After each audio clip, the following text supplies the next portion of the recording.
नमस्कार दोस्तों, स्वागत है आप सभी का। मेरा नाम है मनीषा और आज की वीडियो में बात करेंगे सेनको गोल्ड कंपनी के बारे में। तो कंपनी के फाइनेंशियल्स और स्टॉक की टेक्निकल दोनों को समझेंगे बिल्कुल आसान भाषा में। वीडियो में एंड तक रहिएगा ताकि आपसे कोई भी जानकारी मिस ना हो। और अगर चैनल पर नए हैं तो चैनल को सब्सक्राइब जरूर कर दीजिएगा ताकि मुझे मोटिवेशन मिले और आपसे भी आगे के जो फ्यूचर में इंपॉर्टेंट वीडियोस है वो मिस ना हो। तो शुरुआत करेंगे चार्ट पैटर्न से।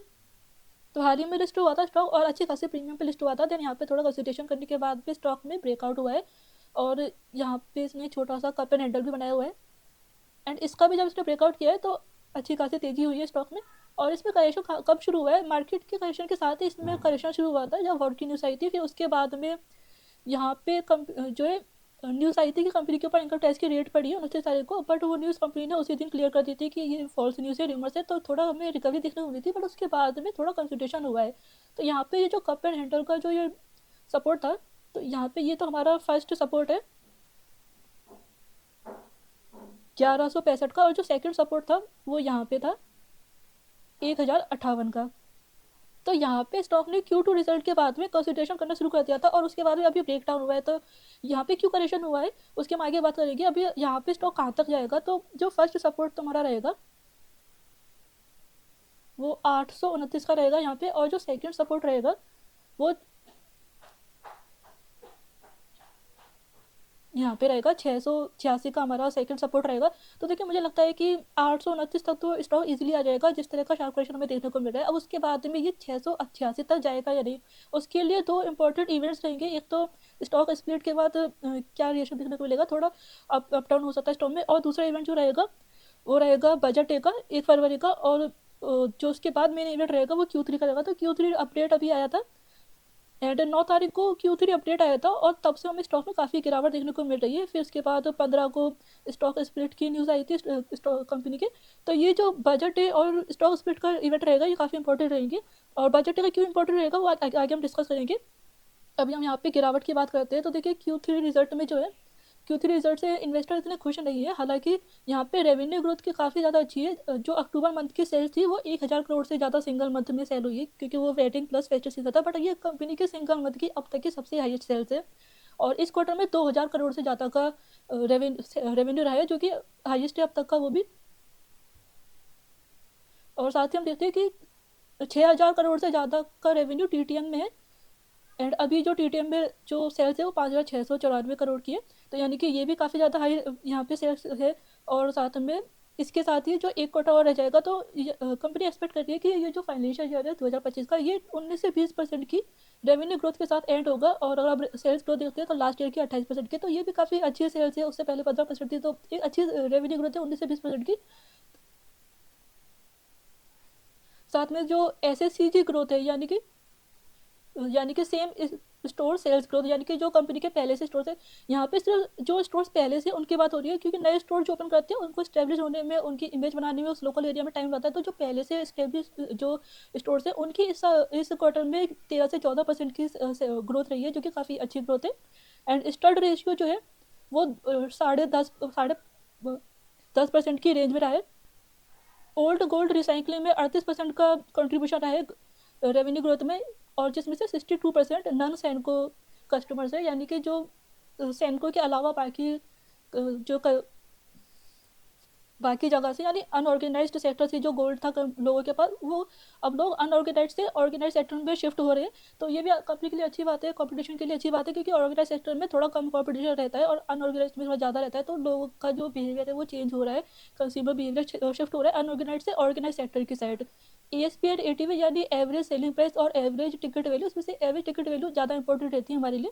तो ये 14% से ग्रो हुआ है, यानी कि एवरेज कस्टमर कितना बाय कर रहा है, ये 14% कितने अमाउंट का अपना बाय कर रहा है प्रोडक्ट्स को, वो 14% से ग्रो हुआ है। एंड Q4 के लिए जो आउटलुक है कंपनी का, वो 18 से 20 ज्वेलरी शोरूम इस ईयर में ओपन करेंगे। तो ये भी जो नए स्टोर्स है वो भी काफ़ी अच्छे से ग्रो हो रहे हैं। बट यहाँ पे प्रॉब्लम क्या रही है, मार्जिन का यहाँ पे कुछ हो सकता है कि थोड़ा मार्जिन कम रहे। अगर आप Q2 का रिजल्ट देखेंगे तो Q2 में अच्छी सेल्स ग्रोथ थी 30% की। इतनी अच्छी सेल्स ग्रोथ के बाद भी जो बॉटम लाइन है वहाँ पे कुछ ज़्यादा अच्छा हमें ऐसा देखने को नहीं मिला। बॉटम लाइन में 12 करोड़ की और 12 करोड़ ही प्रॉफिट, जो प्रॉफिट है वो रह गया, मार्जिन 3% रहा। तो यहाँ पे बॉटम में बिल्कुल भी इफेक्ट देखने को नहीं मिला। ऐसा क्यों हुआ है? क्योंकि एक तो जो रेवेन्यू फ्रॉम ऑपरेशन है उसमें जो कॉस्ट ऑफ गुड्स सोल्ड है यहाँ पे इंक्रीज हुआ है। ये क्यों इंक्रीज हुआ है? क्योंकि कस्टम ड्यूटी गवर्नमेंट ने अभी कम करी थी इम्पोर्ट गोल्ड पे। जो कस्टम ड्यूटी थी वो 15% थी, जो कि अभी 6% हो गई। यानी कि 9% की कस्टम ड्यूटी में कट के बाद भी कंपनी को थोड़ा एक्सपेंस उठाना पड़ा, क्योंकि कंपनी ने जब बाई किया था तब वो उन्होंने 15% की कस्टम ड्यूटी पर बाई किया था गोल्ड, और जब कस्टमर्स को सेल कर रहे हैं तो अब कस्टमर तो मार्केट प्राइस भी जो है गोल्ड बाई करेंगे, वरना वो किसी और कंपनी के पास जा सकते हैं। तो यहाँ पे ये लॉस तो कंपनी फेस करनी चाहती है, इसलिए कंपनी को जो है 6% पे ही सेल करना पड़ा। सपोज कंपनी ने 100 रुपये का गोल्ड लिया था विद कस्टम ड्यूटी, तो 115 रुपये का लिया था, उसको सेल करना पड़ा 106 रुपये में विद कस्टम ड्यूटी, जो भी करंट प्राइस में है। तो यहाँ पे थोड़ा इन्वेंट्री लॉस हुआ है, जिस वजह से यहाँ पे जो ग्रॉस मार्जिन रहता है हमारा कॉस्ट ऑफ गुड्स सोल्ड को हटा के वो 14% रह सकता था, बट 12% रहा, 2% का मार्जिन यहाँ पे कम हुआ है।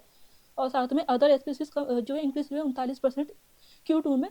तो ये अदर एक्सपेंसेस में जो है कंपनी ने ग्रोइंग में यूज़ किया है, यानी कि टेक्नोलॉजी में एंड कस्टमर रिलेशनशिप मैनेजमेंट में और एम्प्लॉयज़ ट्रेनिंग में। तो ये अच्छी चीज़ है, यहाँ पे इसको हम इससे कंपनी को आगे फ़ायदा होगा। साथ में जो इंक्रीज़ हुआ है वो फाइनेंस कॉस्ट इंक्रीज हुई है 39% के। तो ये क्यों इंक्रीज हुई है? तो देखिए रेवेन्यू इंक्रीज हुआ 30% का, बट यहाँ पे 30% रेवेन्यू इंक्रीज होने के बाद कॉस्ट ऑफ गुड्स सोल्ड में इंक्रीजमेंट रहा, जहाँ से ग्रोस मार्जिन 2% हमारा घट गया, जो कि 2% ज़्यादा रह सकता था।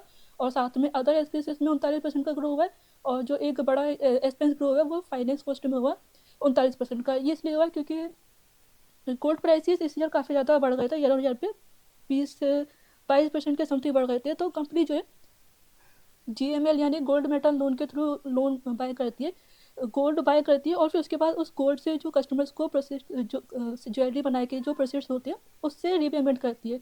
तो जब गोल्ड बाय किया था तब गोल्ड के प्राइसेस कम थे, और फिर अभी ज़्यादा फ्लक्चुएशन हो गया, तो ऐसे फ्लक्चुएशन की वजह से कंपनी को यहाँ पे ज़्यादा रीपेमेंट करना पड़ा। हालांकि इससे डील करने के लिए कंपनी हेजिंग भी करती है, बट हेजिंग में पूरा कवरअप नहीं हो पाता है, कुछ 80% के समथिंग कवरअप हो जाता है। तो यहाँ पे इस वजह से फाइनेंस कॉस्ट इंक्रीज हुए, एंड इस वजह से जो है कंपनी को ज़्यादा पे करना पड़ा। और जो कंपनी का इन्वेंट्री लॉस था जो कि कस्टम ड्यूटी की वजह से हुआ था, वो 58 से 60 करोड़ का था, जो कि 30 करोड़ तो Q2 में एडजस्ट हो गया, और Q3 में भी वो 30 करोड़ एडजस्ट होगा। तो यहाँ पे हो सकता है कि मार्जिन पे हमें प्रेशर देखने को मिले। और साथ में अगर कंपनी ने जो जो अदर एक्सपेंसेस में जो ग्रोथ में पैसा यूज़ किया था, technology, customer relationship management, employ training, इस तरह की चीज़ों में, वो अगर इस क्वार्टर में भी यूज़ किया होगा तो यहाँ पे फिर वही चीज़ वापस से सेम रिपीट हो सकती है। और गोल्ड मेटल लोन पे क्या असर भी हुआ होगा और वो भी हो सकता है। तो इस वजह से मार्जिन पे यहाँ पे हमें प्रेशर देखने को मिल रहा है। तो साथ में और दूसरी चीज़ ये क्या है कि अभी जो कस्टम ड्यूटी गवर्नमेंट ने जो कस्टम ड्यूटी डिक्रीज करी थी 15 से 6% की, हो सकता है गवर्नमेंट बढ़ाती है उस कस्टम ड्यूटी को गोल्ड इम्पोर्ट पे, क्योंकि क्या हुआ है ना कि जो इंडिया का गोल्ड इम्पोर्ट है वो थोड़ा उससे ज़्यादा हो गया था इम्पोर्ट। इस वजह से हमारा जो ट्रेड बैलेंस है वो ट्रेड डेफिसिट में जा रहा था। तो गवर्नमेंट ने क्या किया, रिवाइज किया है डाटा। जो हमारा नवंबर मंथ का गोल्ड इम्पोर्ट था वो $14.8 बिलियन था, उसको रिवाइज करके $9.8 बिलियन लेके आई है, जो कि ईयर ऑन ईयर पे 331% की ग्रोथ थी। उसके बाद 186% की ग्रोथ हुई है। तो गवर्नमेंट ने क्यों डाटा रिवाइज किया है ये आप लोग समझ आइए, आपको समझदार है। तो यहाँ पे ट्रेड बैलेंस खराब हो रहा है, तो उससे गवर्नमेंट पे क्वेश्चन आ सकता है।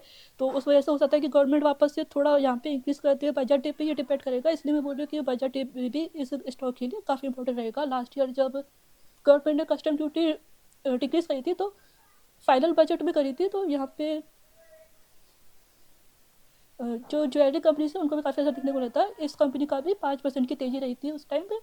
तो जैसे यहाँ पे अभी कस्टम ड्यूटी जब डिक्रीज हुई थी तब जब कंपनी ने ज़्यादा कस्टम ड्यूटी बाई किया था, फिर अभी लो कस्टम ड्यूटी पे सेल कर दिया। अगर कस्टम ड्यूटी इंक्रीज हो गई तो जो इस साल इन्वेंट्री बाई की होगी लो कस्टम ड्यूटी पे वो ज़्यादा भी सेल कर पाएंगे, रिवर्स हो पाएगा ये चीज़।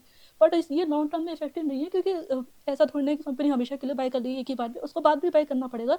तो यहाँ पे लॉन्ग टर्म के लिए बेटर ये होगा कंपनी के लिए कि कस्टम ड्यूटी कम रहे, क्योंकि कस्टम ड्यूटी कम थी इस बार, इसीलिए ही हमें जो है गोल्ड मार्केट में एंड ज्वेलरी मार्केट में इतनी ज़्यादा डिमांड देखने को मिली। डीलर से लेके मैन्युफैक्चरर से लेके और जो एंड कंज्यूमर है हमारा, वहाँ तक अच्छी डिमांड रही थी इस बार। और इसलिए जो इस बार के जो रेवेन्यू रहे कंपनीज़ के वो काफ़ी अच्छे देखने को मिले हमें गोल्ड मैन्युफैक्चरिंग कंपनीज़ के, sorry gold jewellery manufacturing companies के रेवेन्यू अच्छे देखने को मिले। तो शॉर्ट टर्म में ये चीज़ें अफेक्ट कर सकती है, बट अगर लॉन्ग टर्म में देखेंगे तो कंपनी जब कस्टम ड्यूटी ज़्यादा थी 15% की, तब भी कंपनी ग्रो कर ही रही थी, तो लॉन्ग टर्म में ज़्यादा इफेक्ट देखने को नहीं मिलेगा। एंड कस्टम ड्यूटी से जो इन्वेंट्री पे जो लॉस हुआ था वो कल्याण ज्वेलर्स को भी हुआ था। कल्याण ज्वेलर्स को जो है 50 करोड़ का इन्वेंट्री लॉस हुआ था, जो कि टू बी डिक्लेयर्ड है अभी, यानी Q3 या Q4 में डिक्लेयर करेंगे। तो यहाँ पे बाकी कंपनीज को भी लॉस हुआ है, बट जो बाकी के फिगर्स है, जो चाहे आप रेवेन्यू ग्रोथ ले लीजिए, मार्जिन ग्रोथ ले लीजिए, और जो स्टार्ट ग्रोथ है जो ज्वेलरी बिजनेस के लिए इंपॉर्टेंट रहती है, एंड SSG ग्रोथ हो गई, और ATV ग्रोथ, ये सभी जो मैट्रिक्स है वो कल्याण ज्वेलर्स में हमें ज़्यादा अच्छा देखने को मिलते हैं। बाकी कंपनीज को मैंने स्टडी नहीं किया है, बट कहीं ना कहीं कल्याण ज्वेलर्स ज़्यादा अच्छा परफॉर्म कर रहा है। तो अगर आप पीयर कंपेरिजन करेंगे तो देखिए इसका PE रेशो काफ़ी ज़्यादा कम है, बट कहीं ना कहीं मार्केट उन कंपनीज को थोड़ा ज़्यादा फेवर करेगा बुलटन पे, जो जिनके जहाँ पे ग्रोथ अच्छी है, तो वो हाई PE पे भी वो स्टॉक चल जाते हैं। बट अगर आप कल्याण ज्वेलर्स के, अगर आप स्मॉल कैप स्टॉक्स को देखते हैं, क्योंकि टाइटन और कल्याण ज्वेलर्स लार्ज कैप स्टॉक्स है, और तो स्मॉल कैप स्टॉक्स को अगर आप देखते हैं तो जो PC ज्वेलर्स है वो अभी 3 साल से लॉस में था। राजेश एक्सपोर्ट्स का भी बिजनेस अभी काफ़ी खराब चल रहा है। PN गडविल और स्काई गोल्ड को मैंने अभी रिसर्च किया नहीं है ज़्यादा कुछ, तो स्मॉल कैप स्टॉक में सेमको गोल्ड काफ़ी अच्छा देखने को मिल रहा है। इसका जो है PE भी अभी काफ़ी कम चल रहा है, एंड रिटर्न्स भी अच्छे है, एंड बुक वैल्यू भी कम है, 4.9 की मतलब एवरेज बुक वैल्यू है पीएस के साथ अगर आप देखेंगे तो बाकी कंपनीज के ऊपर भी मैं वीडियो लेके आऊँगी, तो आप अपडेटेड रहिएगा। सो अगर आप इस सेक्टर में अगर स्मॉल कैप स्टॉक देखना चाह रहे हो जो काफ़ी अच्छा ग्रो करेगा आगे चल के, तो ये कंपनी अच्छी रहेगी। अब हम फाइनेंशियल्स की बात करते हैं, तो स्मॉल कैप कंपनी 7,415 करोड़ का मार्केट कैप है, PE 36 का है, इंडस्ट्री PE 40 का है। अभी इंडस्ट्री PE से कम PE पे ये स्टॉक चल रहा है। और बाकी कोई भी आप स्टॉक देख लो तो इस कंपनी इस सेक्टर का, तो कोई भी अभी इंडस्ट्री PE से नीचे ट्रेड नहीं कर रहा है। ROC 13% है, ROE 15%, एंड डेट ज़्यादा है 1.3 का, तो पीएस पे भी डेट है और सेक्टर में थोड़ा डेट ज़्यादा रहता है। बुक वैल्यू 4.9 की है, एंड अभी कंपनी ने QIP जो इशू किया था, तो वहाँ से 459 करोड़ रुपये रेस किए, जिसमें से आधा अमाउंट तो लगभग यूज़ होगा डेट रिफाइनेंसिंग में, और आधा अमाउंट लगभग यूज़ होगा नए स्टोर्स ओपन करने में। 3 साल तक एनुअली 18 से 20 जो है नए स्टोर्स ओपन किए जाएंगे। तो यहाँ पे ध्यान देने वाली बात यह है कि कंपनी रिफाइनेंसिंग में डेट यूज़ करिए, ना कि रीपेमेंट में। हालांकि जो कंपनी का डेट टू इक्विटी रेशियो है वो 2022 से 2023 में 1.5 का था, 2024 में 1.3, 2023 में 1.3 का, सॉरी 2024 में 1.3 का डेट टू इक्विटी रेशियो रहा है। बट अभी जो ये QIP यूज़ कर रही है कंपनी, ये जो गोल्ड प्राइसेस के फ्लक्चुएशन की वजह से जो इनको फाइनेंस को ज़्यादा देनी पड़ती है, तो इन चीज़ों में ये यूज़ करने वाले यानी डेट रिफाइनेशन में रीपे नहीं कर रही है डेट को। जो same level of inventory manage करने के लिए इनको अभी ज़्यादा प्राइस पे करना पड़ रहा है, उस चीज़ों में ये जो है यूज़ करेंगे इस अमाउंट को। एंड PE रेशो का चार्ट देखते हैं तो अभी ज़्यादा पुराना हमें डाटा मिलेगा नहीं, बिकॉज रिसेंटली लिस्टेड ये कंपनी है। रिजल्ट्स की बात कर चुके हैं कि मार्जिन बिल्कुल फ्लैट रहे थे इस क्वार्टर के, इसलिए हमें इतना गिरावट देखने को मिली। मतलब गिरावट तो नहीं कहेंगे, बट Q2 रिजल्ट के बाद भी कंसिडरेशन फेस था, कोई हमें इंप्रूवमेंट देखने को नहीं मिला। उसके बाद जब Q3 के बिजनेस अपडेट आई है तो स्टॉक में लगातार गिरावट देखने को मिल रही है, क्योंकि क्या है ना कि कंपनी ने कोई मार्जिन को लेकर कुछ गाइडेंस अभी दी नहीं है। जो भी गाइडेंस है वो रेवेन्यू और बाकी चीज़ों को लेकर, नए स्टोर्स ओपन करने के ऊपर, तो थोड़ा इन्वेस्टर्स को कंसर्न है कि पिछली बार की तरह इस बार भी अगर मार्जिन पे प्रेशर रहा तो फिर बॉटम लाइन पे ज़्यादा इम्पैक्ट मिलेगा, जिससे EPS ग्रो नहीं हो पाएगा। और अगर EPS ग्रो नहीं होगा और तो फिर जो है मार्केट किसी स्टॉक को गिराता रहता है या फिर वो कंसिडरेशन फेस में रहता है। तो इसलिए अभी जो मेन इवेंट है तो स्टॉक स्प्लिट और बजट है, और उसके बाद जो इसका रिजल्ट आएगा वो 18 फरवरी को आएगा। ईयर और ईयर पे हम देखते हैं तो अच्छी सेल्स ग्रोथ है। लास्ट ईयर 28% की थी, 7% का मार्जिन था। नेट प्रॉफिट 181 करोड़ रहा है, जो कि हाईएस्ट है। एंड साथ में डिविडेंड भी दे रही है कंपनी, 9% का डिविडेंड देना शुरू कर दिया है। डेट टू इक्विटी रेशियो अभी 1.3 का है, एंड 14% का ROC रहा 2024 का। इन्वेस्टर्स में 64% प्रोमोटर्स है, FIIs 8.8%, DIIs 13.3%, and public holding 13.6%। जिसे टिकट टेक पे देखते हैं तो देखिए रिटेल होल्डिंग जो है मार्च से 6.9% से बढ़ के 11% हो गई है। ये इसलिए हुआ है क्योंकि बाकी जो इन्वेस्टर्स है, बड़े इन्वेस्टर, उन्होंने सेल किया है, और बजट डे के बाद ही सेल किया, तो कहीं ना कहीं उनको आइडिया था कि कस्टम ड्यूटी का क्या इफेक्ट पड़ेगा कंपनी पे long term and short term में, तो इस वजह से उन्होंने सेल किया है। और यहाँ पे रिटेल इन्वेस्टर अभी 11% है, तो ज़्यादा रिटेल होल्डिंग नहीं है, एंड लॉन्ग टर्म के लिए अच्छी कंपनी है, बट आपको अच्छे लेवल पर भी बाय करना होगा। अभी करेक्शन हो रहा है तो करेक्शन होने दीजिए, जब तक ये स्टेबल नहीं हो जाता है स्टॉक तब तक इसको बाय मत करिए। अगर इस 690 पे सॉरी 686 पे मिलता है, तो अच्छा लेवल रहेगा इसको बाय करने के लिए। सो इस वीडियो में बस इतना ही। आई होप की वीडियो आपको अच्छा लगा होगा। अगर कोई और क्वेश्चन है या किसी और टॉपिक पे वीडियो चाहिए तो कमेंट कर दीजिए, आपको रिप्लाई जरूर मिलेगा। थैंक यू फॉर वॉचिंग, मिलते हैं नेक्स्ट वीडियो में।